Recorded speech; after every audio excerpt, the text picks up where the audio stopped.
Hello, Thiruvallur University Professor Jagathesan will be speaking now. Hello everyone, nice to talk to you. Tamil கவிதை உலகில் பாரதி ஒரு மறுமலர்ச்சியை ஏற்படுத்தியவர். சொல் புதிதாய், பொருள் புதிதாய், சோதிமிக்க நவ கவிதைகளை அவன் ஆக்கி தந்திருக்கின்றான். மரபுவழிப்பட்ட கவிதைகளை மிக நேர்த்தியாக பாடிய பாரதியாரே புதிய சிந்து வகைகளை பாடி அவற்றின் தந்தையாகவும் ஆகியிருக்கின்றான். புதிய சிந்து வகைகளோடு நவ கவிதைகளின் வரிசையில் வசன கவிதைகளையும் ஆக்கி அவற்றுக்கு பிதாமகனாகவும் அவனே திகழ்கிறான். அவன் தொடங்கி வைத்த வசன கவிதை ஒரு துறையாக அரும்பி இன்று புதுக்கவிதையாக மலர்ந்து காணப்படுகிறது. தமிழ் கவிதை உலகில் ஒரு புதிய பரிணாமம் சிந்தனை மின்னல்களுக்கு நாற்றங்காலாகி தனித்துறையாக செழித்து வளர்ந்து கொண்டிருக்கிறது. பாரதி தொடங்கி இன்று வரை அதன் வளர்ச்சியை பரிணாம ரீதியாக வரலாற்று நோக்கில் பிற சிறந்த எழுத்தாளரான வல்லிக்கண்ணன் அவர்கள் எழுதியுள்ள மிக அற்புதமான நூல் புதுக்கவிதையின் தோற்றமும் வளர்ச்சி.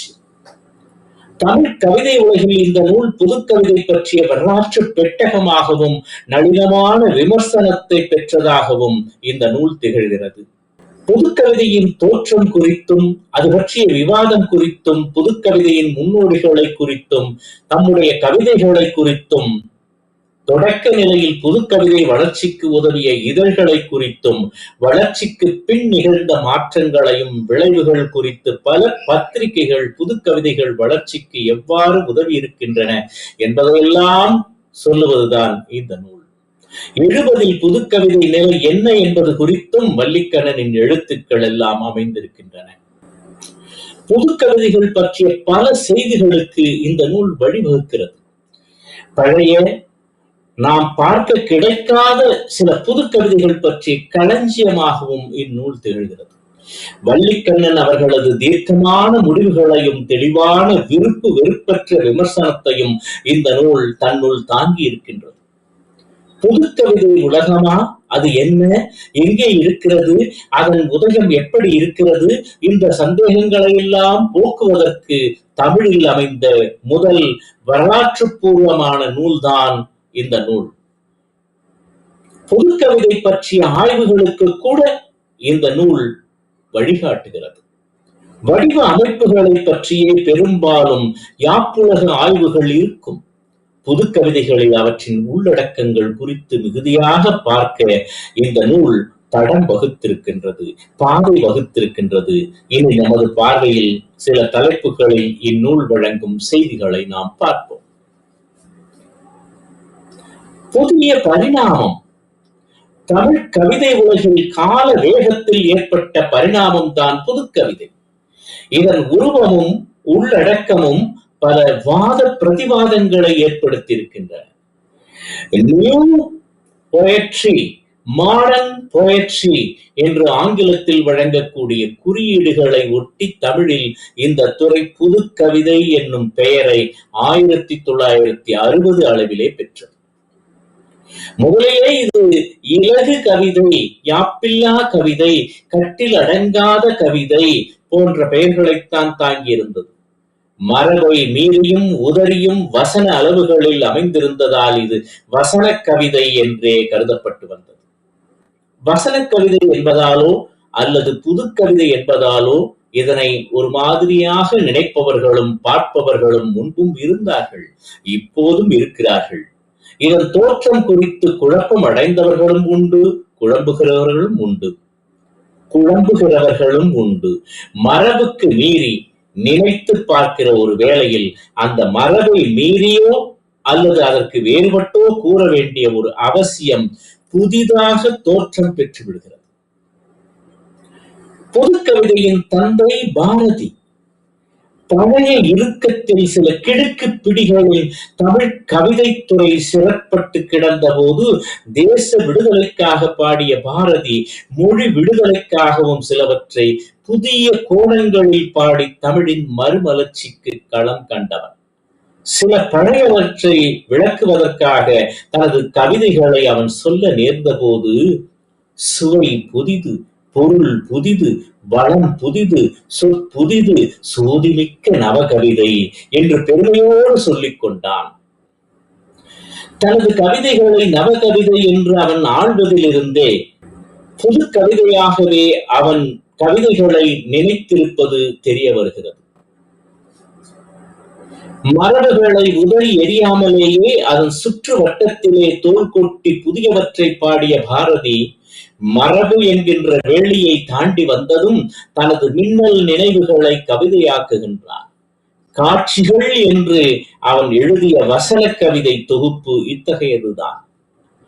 மரபு கவிதைகளில் சோதனை செய்து வெற்றி கண்ட அந்த மாமேதை வசனங்களில் சோதனை செய்ய போனதன் விளைவுதான் அவனது தராசு, ஞானரதம், நவதந்திர கதைகள், சந்திரிகையின் கதை முதலானவையெல்லாம். அவன் தனது வசனங்களுக்கு சோதி முலாம் பூசியதன் விளைவுதான் அவனது காட்சிகள் என்கின்ற கவிதை தொகுப்பு. இதனால் புதுக்கவிதை உலகின் தந்தையாகவே பாரதி சுடர் விடுகின்றான்.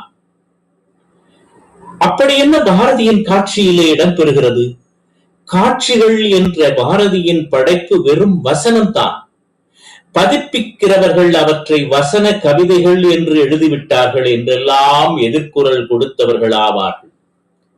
சீர் அசைகளில் தான் வாழ்கிறது, வசன அடுக்குகள் கவிதைகள் ஆகாது என்றது அவர்களது கவிதை கொள்கைகள். இத்தகைய அவர்களின் பார்வைக்கு பாரதியின் காட்சிகள் புது கவிதைகளாக தென்படாதது ஆச்சரியமில்லை. அவர்களுக்கு இவை வெறும் வசனங்கள், வசன அடுக்குகள், கவிதை எழுதுவதற்கு குறித்து வைத்த துணுக்குகள் என்றே படுகிறது. ஆனால் பாரதியின் காட்சிகள் உண்மையில் ஏதோ எண்ண சிதறல்கள் மட்டுமல்ல, முழுமையாக நன்கு வளர்க்கப்பட்ட சிந்தனை கட்டுமானங்கள். இவை சொற்பின்னல்களாகும். தனது நினைவுகளுக்கு வெவ்வேறு வடிவம் தர ஆசைப்பட்ட பாரதிக்கு கவிதை தொழில், இதய ஒளி, உயிர் மூச்சு என்று இருந்தாலும் சில விஷயங்களை கவிதைகளில் அடக்க முடியாத நிலையில் கவிதை சக்தி இழந்து போவதை உணர்ந்திருக்கின்றான். சில விஷயங்களை சொல்லுகின்ற, அடக்குகின்ற ஆற்றல் வசனத்திற்கு சில நேரங்களில் வாய்த்து விடுகிறது. இந்த நிலையில் கவிதைகளை விட வசனம் சக்தி வாய்ந்ததாய் விடுகிறது. இதனால் வசன கவிதை முயற்சியை பாரதி மேற்கொண்டிருக்கின்றான். காட்சிகள் முழுவதும் பாரதியின் இத்தகைய முயற்சியைத்தான் நாம் பார்க்கின்றோம். பாரதியின் வடிவ அக்கறை, வடிவம் பற்றிய வலுவான சிந்தனை பாரதிக்கு உண்டு. அவனது ஒரு வசன கவிதையில் இது நன்கு தெரிய வருகிறது.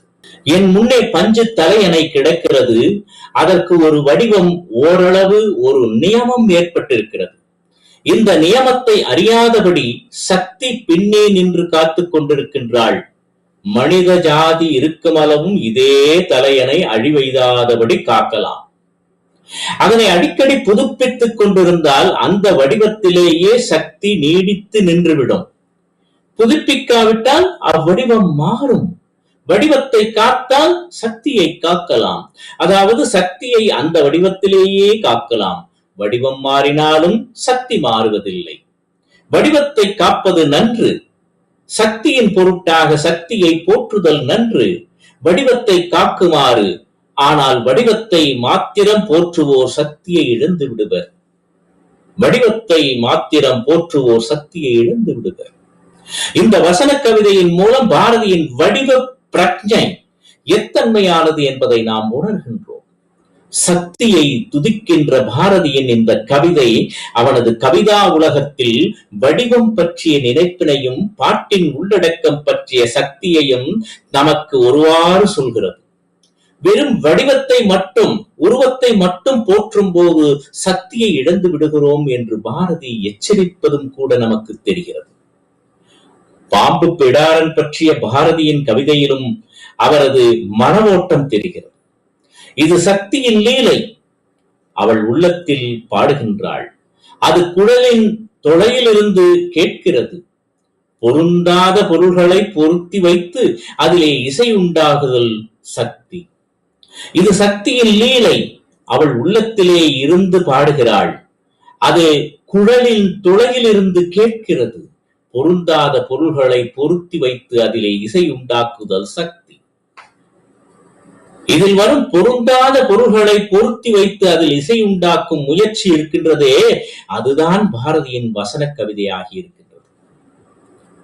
கருவி பல, பாணன் ஒருவன், தோற்றம் பல, சக்தி ஒன்று. பாரதி எனும் பாணன் தன்னுள் ஜீவனுடன் பிரவாகித்துக் கொண்டிருக்கும் சக்திக்கு புறத்திலே தோற்றங்கள் கொடுக்க விரும்பிய போது பண்பட்ட கருவிகள், பயன்பட்ட கருவிகள் பல. அவற்றில் முக்கியமானது கவிதை. வசனமும் வசன கவிதையும் பிறவாகும் என்று இதனை இனம் பிரித்து காட்டுவார் வல்லிக்கண்ணன். பாம்பு பிடாரன் குழல் ஊதும் ஆற்றலும் பாரதியின் வசன கவிதை முயற்சியும் ஒன்றுதான். அவரது கவிதை வரிகளிலேயே அவரது வசன கவிதை முயற்சியை உரழ்ந்து இருப்பதை நாம் பார்க்கலாம். இகுதோர் பண்டிதன் தர்க்கிப்பது போல் இருக்கின்றது. ஒரு நாவலன் பொருள் நிறைந்த சிறிய சிறிய வாக்கியங்களை அடுக்கிக் கொண்டு போவது போல் இருக்கின்றது. இந்த பிடாரன் என்ன வாதாடுகிறான்? பல வகைகளில் மாற்றி சுருள் சுருளாக வாசித்துக் கொண்டு போகிறான் என்பது காணப்படுவது போல பாரதியின் வசன கவிதை முயற்சிகள் பொருள் நிறைந்த சிறிய சிறிய வாக்கியங்களை அடுக்கிக் கொண்டு போவது போலவும் பல வகைகளில் மாற்றி சுருள் சுருளாக வாசித்துக் கொண்டு போவது போலவும் அமைந்திருக்கின்றன. பாரதி இப்படி வசன கவிதை எழுதுவதற்கு உந்துதல் எதுவாக இருக்கும்? இப்படி பல பேர் சிந்தித்திருக்கிறார்கள். இந்த யுகங்களில் பேராசிரியர் பி. மகாதேவன் கூறியிருப்பது பொருத்தமாக இருக்கும் என்று நம்புகிறேன். தாகூரோடு மானசீகமாக கவிதை உலகில் போட்டி போட ஆர்வம் வைத்திருந்த பாரதி அவனது கீதாஞ்சலி போல எழுத நினைக்கின்றார். விளைவுகள் வசன கவிதைகள் ஆகின என்பார்.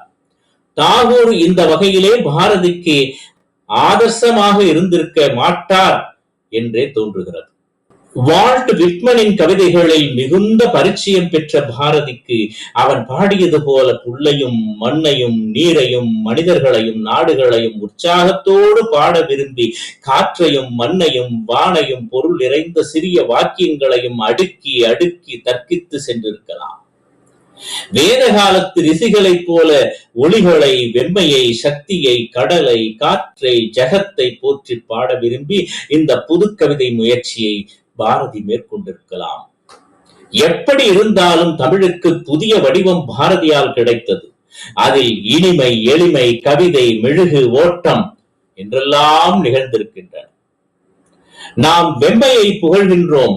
வெம்மை தெய்வமே, ஞாயிறே, ஒளிக்குன்றே, அமுதமாகிய உயிரின் உலகமாகிய உடலிலே மீன்களாக தோன்றும் விழிகளின் நாயகமே, பூமியாகிய பெண்ணின் தந்தையாகிய காதலே, வலிமையின் ஊற்றே, ஒளிமழையே, உயிர்கடலிலே, சிவன் என்னும் வேடன், சக்தி என்னும் குரத்தி, உலகம் என்னும் புனங்காக்க சொல்லி வைத்துவிட்டு போன விளக்கே, கண்ணன் என்னும் கல்வன் அறிவெனும் தன்முகத்தை மூடி மறைத்திருக்கும் ஒளி எனும் திரையே, ஞாயிறே, நின்னை பரவுகின்றோம் என்றார்.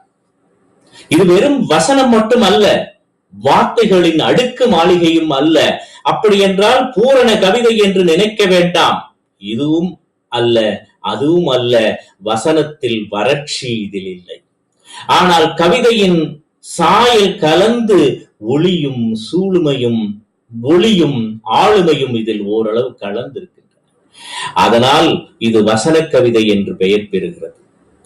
ஜீவனுள்ள வார்த்தை சித்திரங்கள், சிந்தனை வீச்சுகளின் கோலங்கள் என்னும்படி பாரதியின் காட்சிகள் நிகழ்கின்றன. கவிதை ஒளி படர்ந்த கவின் கனவுகளின் சோலைகளாகவும் இவை பல இடங்களில் திகழ்கின்றன.